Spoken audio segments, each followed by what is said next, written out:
how to use Microsoft Store in Windows 11. Hey everyone, welcome back to the channel. If you are new here, don't forget to hit the subscribe button and turn on the notification bell to not miss any updates. So, are you looking to install apps from your Microsoft Store? Then you're in the right place. Let's dive right in.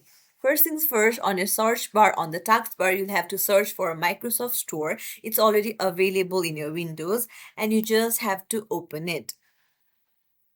Now, once you open it, you'll have uh, various apps suggested and recommended to you. There are various games as well. You just have to go to the search bar on the top and then search for the app that you want. So I want Netflix, or you can even choose any of the apps that you want.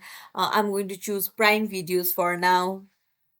And then there, once the Prime Video opens, I'll see Get option right there. So you just have to tap on Get to install it, and then it will start installing.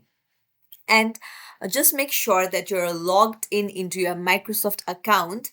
And after that, it will easily install the apps that you want. That's it. If you found this tutorial helpful, don't forget to like and subscribe to our channel for more tips and tricks. Thank you for watching. See you in the next video.